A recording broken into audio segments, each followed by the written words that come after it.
د یو وخت خبره ده چې په یو کلي کې کوچی د خپل خاوند خیالي سره اوسېدله. دیو دواړه ډېر بزرګ وو. د دیو څه اولاد هم نه و.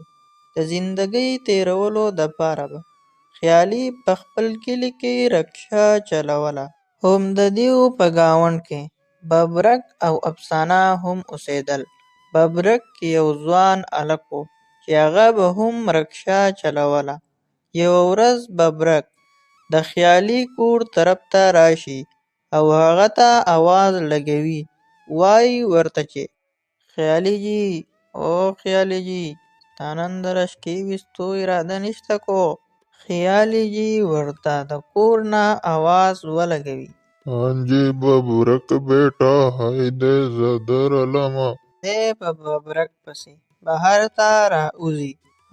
خیالي جي، ته نن سبا رشکه ډېر زیات لیټ راوباسې. خیر خو دی که نه؟ څه مسله ده کو؟ ببرک بیٹا د عمر تقاضا ده، د جسم تقاوت هم سیوا شوی دی او سهار کې د خوبه پاڅېدل هم ډېر ګران دي.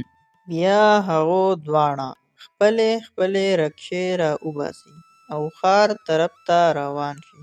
خیالي جي ثابته ورځ خپله رکشه وچلوي او چې کله ماښام شي نو خپل کور ته راشي. کوچی او کوچی چېرته یې؟ اوبه راله راکړه، طبیعت مې ډېر زیات خراب دی. کوچی ورله د منګي نه اوبه راوړي او هغه له یې ورکي او تپوس ترې کوي. اره جي څه چل شوی دی؟ خیر خو دی که نه؟ نن سبا څه ډېر زیات پریشانه ښکارې. اره کوچی تا ته به زه څه ووایم، خو څه اولادو هم نشته چې زموږ خدمت کوي.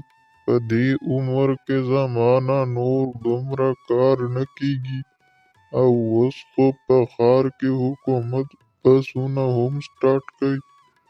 د هغې د وجې به هم زموږ په دې اړۍ کې کمی راشي.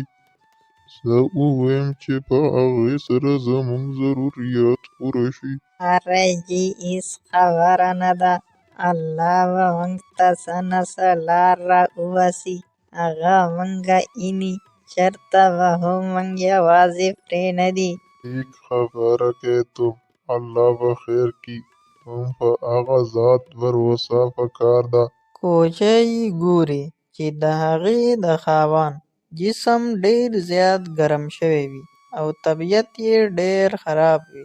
د رشکې د چلولو نه وي.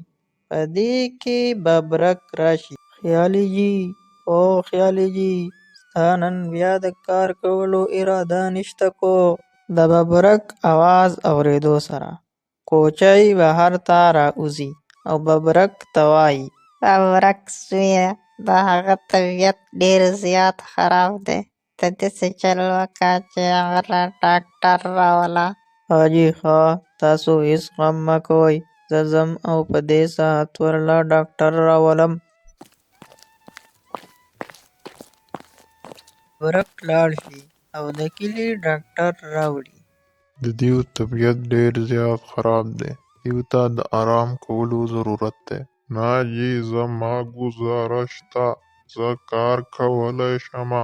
تاسو په دې حالت کې کار وکړو نو ستاسو طبیعت به نور هم خراب شي او واپس ښه کېدل به ګران شي تاسو. اوهو، دا خو ډېرې ګرانې دوايانې دي. دا به تاسو څنګه اخلئ؟ خیالي جي خو اوس رکشه هم نه چلوي.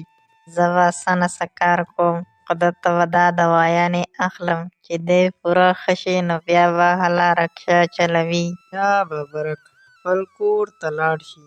په دې کې د هغه ښځه د هغه نه تپوس کوي. هله ته خو نن بیا د کار نه چوټې کړې ده او واپس راغلې. یو خو تا هر ټایم خیالي جي کې. ښه درته پته ده چې په کلي کې د بس سهولت شروع کېږي. بیا به موږ خپله ګزاره څنګه کوو؟ ته غم مه کوه، د خیالي جي طبیعت خراب دی. هغه رکشه نشي چلولی. زه به داسې چل وکړم چې د سبا نه به د هغه سورلۍ هم خپل طرف ته کړم. دغه شان به ډېر شی منافع ګټم. نن به داسې چل وکم چې ښه ښکلی ارام به وکم. بله ورځ کله چې سحر شي ببرک په خپلې رشکې پسې روان وي. په دې کې نظر په کوچۍ جي ولګي چې هغه یې چابي رااخیستې وي او را روانه وي. ببرک د هغې نه تپوس کوي: هان جي کوچۍ جي، تا دا چابي څه لار اخیستې ده او ته چېرته روانه یې؟ څه کوې؟ زه ځم رشکې چلولو دپاره، چې زه کار نه کوم نو پیسې به کور ته څنګه راځي؟ اوه کوچۍ جي، خو تاسو لا رشکې چلول درځي او که نه؟ او ببرک بیټه، ماله د رشکې نه واله غټ ګاډي پورې هر څه چلول راځي. کوچۍ جي د هغه ځای نه روانه شي، خپله رشکه د ځان سره کي او سورلو طرف ته لاړه شي چې سورلۍ راوچتې کي.